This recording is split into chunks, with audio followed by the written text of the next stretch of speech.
दोस्तों आज के इस वीडियो में हम लोग प्रश्नावली 3.7 के क्वेश्चन नंबर 1 को सॉल्व करेंगे। फ्रेंड्स आप वीडियो में एंड तक बने रहें ताकि आपको सवाल अच्छे से समझ में आए। तो चलिए फ्रेंड्स वीडियो शुरू करते हैं। जैसे कि आप देख सकते हैं यहाँ पर हमें क्वेश्चन दिया गया है, दो मित्रों अनी और बीजू की आयु में 3 वर्ष का अंतर है। अनी के पिता धर्म की आयु अनी की आयु की दुगुनी और बीजू की आयु अपनी बहन कैथी की आयु की दुगुनी है। कैथी और धर्म की आयु का अंतर 30 वर्ष है। अनी और बीजू की आयु ज्ञात कीजिए। इस तरह के क्वेश्चन को सॉल्व करने के लिए सबसे पहले हमें मानना होता है, ठीक है।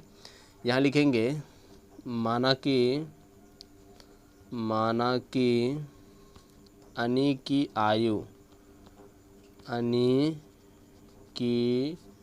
आयु बराबर x वर्ष तथा बीजू की आयु बराबर y वर्ष। यहाँ लिखेंगे इसलिए प्रश्न से हमें प्रश्न से दिया गया है कि अनी और बीजू की आयु में 3 वर्ष का अंतर है। यहाँ पर अनी और बीजू में कौन बड़ा है यहाँ से स्पष्ट नहीं हो पा रहा है, ठीक है। तो यहाँ पर दो स्थिति संभव है। पहला स्थिति क्या है कि हम ये मान लेते हैं कि अनी का उम्र क्या है, बड़ा है किससे, बीजू से, यानी अनी बड़ा है किससे, बीजू से। तो यहाँ पर पहला समीकरण हो जाएगा x माइनस वाई किसके बराबर, 3 के बराबर, क्योंकि दोनों का अंतर कितना दिया है, 3। x माइनस वाई किसके बराबर, 3 के बराबर। इसको हम मान लेंगे समीकरण 1, ठीक है। उसके बाद हम ये मान लेते हैं कि हो सकता है कि बीजू बड़ा हो, ठीक है। जब इसको बड़ा मानेंगे और इसको छोटा तो यहाँ से हमें दूसरा समीकरण प्राप्त हो जाएगा y माइनस एक्स, ठीक है। क्योंकि अंतर का मतलब होता है कि बड़े माइनस छोटे, यानी बड़े में से छोटे को क्या करना है, घटा देना है। जब हमने इसको बड़ा माना तो इसका उम्र क्या है, y वर्ष। तो y माइनस एक्स ये किसके बराबर होगा, 3 के बराबर। इसको हम मान लेंगे समीकरण 2। यहाँ लिखेंगे पुनः प्रश्न से हमें फिर से प्रश्न से दिया गया है कि अनी के पिता धर्म की आयु अनी की आयु की दोगुनी, ठीक है। धर्म की आयु क्या है, यहाँ लिखेंगे धर्म की आयु। प्रश्न से क्या कहा गया है कि धर्म की जो आयु है वो अनी की आयु की दोगुनी। अनी की आयु क्या है, x वर्ष, ठीक है। तो धर्म की आयु क्या हो जाएगा, इसका 2 गुना 2x वर्ष। कितना हो जाएगा, 2x वर्ष, ठीक है। ये धर्म कौन है, अनी के पिता है, ठीक है। आगे कहा गया है कि बीजू की आयु अपनी बहन कैथी की आयु की दोगुनी है। यहाँ लिखेंगे कैथी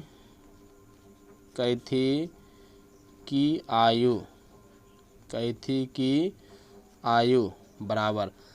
प्रश्न में कहा गया है कि बीजू की आयु अपनी बहन कैथी की आयु की दोगुनी है, ठीक है।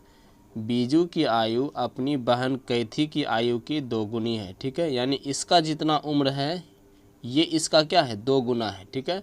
तो इसका मतलब ये हुआ कि कैथी की जो आयु होगा इसका क्या होगा, आधा, यानी y/2 वर्ष, ठीक है। यही प्रश्न में कहा गया है कि बीजू की आयु जो है कैथी की आयु की कितना गुना है, 2 गुना है।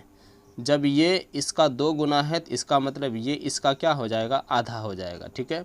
तो हमें फिर से प्रश्न में दिया गया है कि कैथी और धर्म की आयु का अंतर 30 वर्ष है। कैथी और धर्म की आयु का अंतर 30 वर्ष है, ठीक है। इन दोनों में धर्म का उम्र क्या होगा, बड़ा होगा, क्योंकि ये कौन है, अनी के पिता है, ठीक है। ये कौन है, अनी के पिता। तो इसलिए धर्म की आयु क्या होगा, बड़ा, और इसकी आयु क्या होगा, छोटा। तो अंतर हमें 30 वर्ष दिया है, ठीक है। यहाँ पर लिखेंगे 2x माइनस y/2 किसके बराबर, 30 के बराबर, ठीक है। क्योंकि अंतर दिया है 30 वर्ष, अंतर का मतलब बड़े माइनस छोटे, ठीक है।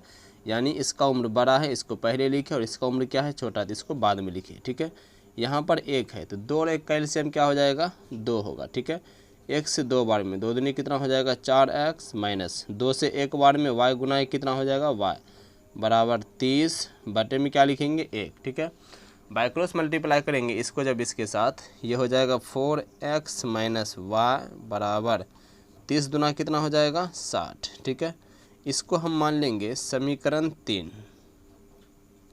हम क्या करेंगे, समीकरण 1 और समीकरण 3 को सॉल्व करके x और y का मान ज्ञात करेंगे। ठीक उसी प्रकार समीकरण 2 और समीकरण 3 को सॉल्व करके x और y का मान ज्ञात करेंगे, ठीक है।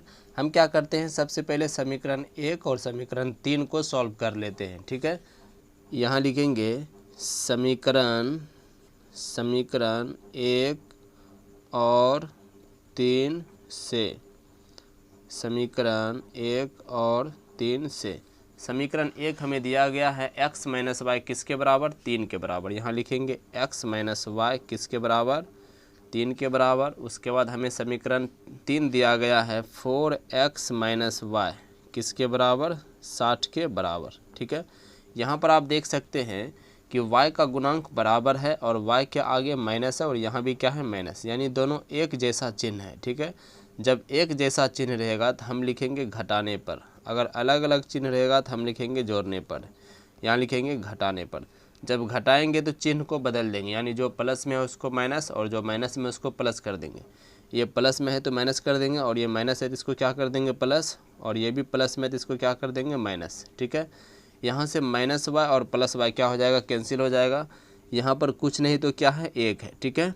तो 1x माइनस 4x, यहाँ पर कितना बचेगा माइनस 3x बराबर 3 माइनस 60, यहाँ पर कितना बचेगा माइनस 57।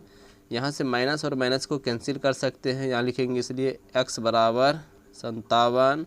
3 कहाँ चला आएगा भाग में, क्योंकि गुना में है, ठीक है। 3 से इसको कैंसिल कर देंगे, 19 कितना हो जाएगा 57। तो x बराबर कितना आ गया 19, ठीक है। इस x के मान को हम समीकरण 1 में रख देते हैं, यहाँ लिखेंगे समीकरण 1 से, समीकरण 1 से। समीकरण 1 हमें दिया गया है x माइनस वाई किसके बराबर, 3 के बराबर। x का मान कितना आया है 19। 3 को बराबर के इस तरफ करते हैं तो ये माइनस हो जाएगा, y को बराबर के उस तरफ करते हैं, ये माइनस से क्या हो जाएगा प्लस हो जाएगा, ठीक है। तो 19 में से 3 जगह कितना बचेगा 16 बराबर y, और y को पहले लिखेंगे तो y बराबर कितना आ गया 16 आ गया, ठीक है। ठीक उसी प्रकार हम क्या करेंगे, समीकरण 2 और 3 को सॉल्व करेंगे, ठीक है।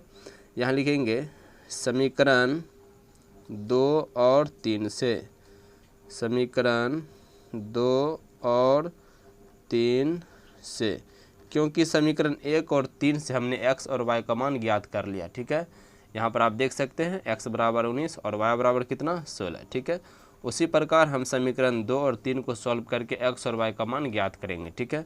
समीकरण 2 हमें दिया गया है y माइनस एक्स किसके बराबर है, 3 के बराबर। और समीकरण 3 हमें दिया गया है 4x माइनस वाई किसके बराबर, 60 के बराबर, ठीक है।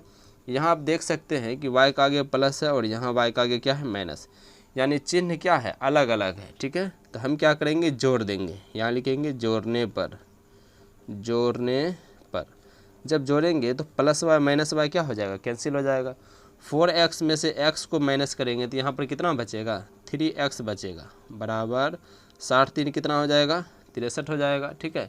यहाँ लिखेंगे इसलिए x बराबर 63 बटा, ये गुना में है तो कहाँ चला आएगा भाग में, 21 कितना होता है 63, यानी 63 को 3 से कैंसिल करेंगे तो कितना आएगा 21। तो x बराबर कितना आ गया 21 आ गया, ठीक है। अब हम क्या करेंगे, इस x के मान को समीकरण 2 में रख देंगे। यहाँ लिखेंगे समीकरण 2 से, समीकरण 2 से। समीकरण 2 हमें दिया गया है y माइनस एक्स किसके बराबर है 3 के बराबर है, ठीक है।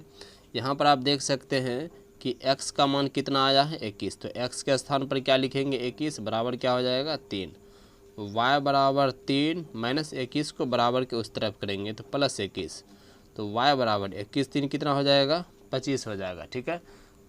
तो यहाँ पर हमने समीकरण 2 और समीकरण 3 को सॉल्व करके x और y का मान ज्ञात कर लिया है, ठीक है। यहाँ लिखेंगे इसलिए x बराबर, जब हमने समीकरण 1 और 3 को सॉल्व किया था तो x का मान कितना आया था 19 आया था और y का मान कितना आया था 16 आया था, ठीक है। उसी प्रकार जब हमने समीकरण 2 और 3 को सॉल्व किया तो x का मान यहाँ पर आप देख सकते हैं कितना है 21 है, ठीक है। और y का मान कितना आया है यहाँ पर आप देख सकते हैं कितना है 25 है, ठीक है। यहाँ लिखेंगे अतः अनि की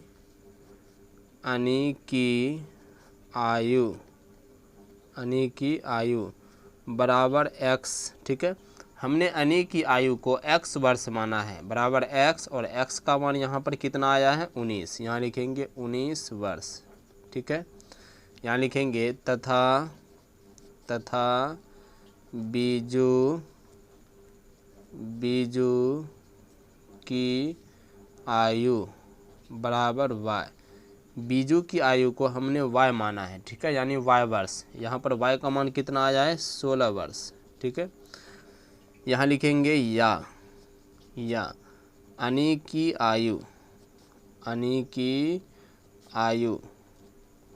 आयु बराबर x, और x का मान यहाँ पर आप देख सकते हैं कितना है 21 वर्ष, ठीक है, जब हमने समीकरण 2 और 3 को सॉल्व किया था। तथा बीजू की आयु बराबर y, और y का मान यहाँ पर कितना आया है 25 वर्ष, ठीक है। यहाँ पर दो स्थिति संभव है। पहला स्थिति यह है कि जब अनि की आयु 19 वर्ष होगा तो बीजू की आयु 16 वर्ष होगा, ठीक है। या फिर ये हो सकता है कि अनि की आयु 21 वर्ष हो, तब बीजू की आयु क्या हो जाएगा 25 वर्ष हो जाएगा, ठीक है। यही क्या हो जाएगा आंसर।